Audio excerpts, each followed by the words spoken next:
Hello guys, yung iba-vlog ko ngayon guys, yung Hayabusa na walang EBC.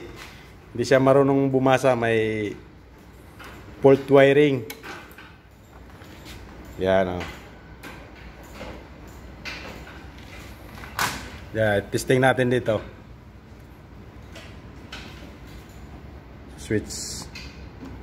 Wala. Ayaw.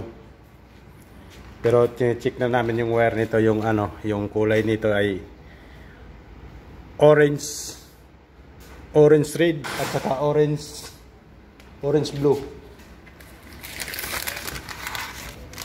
Yan. Number orange red, number 54 kuya din, no? Doon sa terminal socket niya ito. Orange red is number 54. Orange blue number 37. Chine-check namin nito doon sa terminal, okay naman. Dito yung problema niya guys. Diyan. Dito. Yung connector na ito.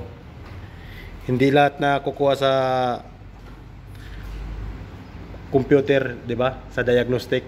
Hindi lahat ng problema nakukuha sa diagnostic. Gaya nito, loose contact lang pa sa sa control unit dun sa socket. Hindi kaya yan sa yung computer. Mata-mata tester, guys. Yan. Yan, ibalik natin 'to. I-testingin natin sa off ko muna guys para hindi masira yung natin computer.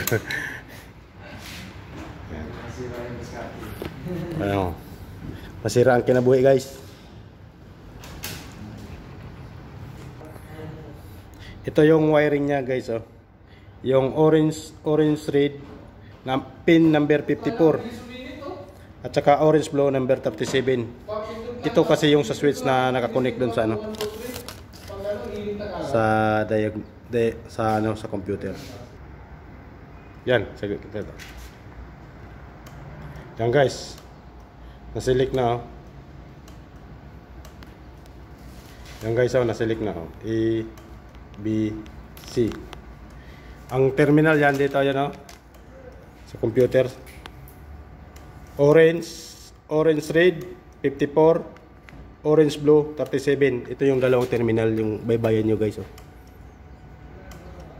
Hindi lahat ng problema na makukuha sa computer. Mata-mata tester guys.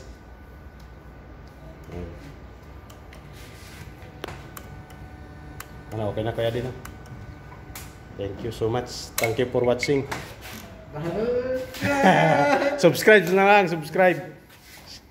Tingnan naman natin yung isa. Saan? Yan. Eh, dinikit mo na pala? Dinikit ko na yan.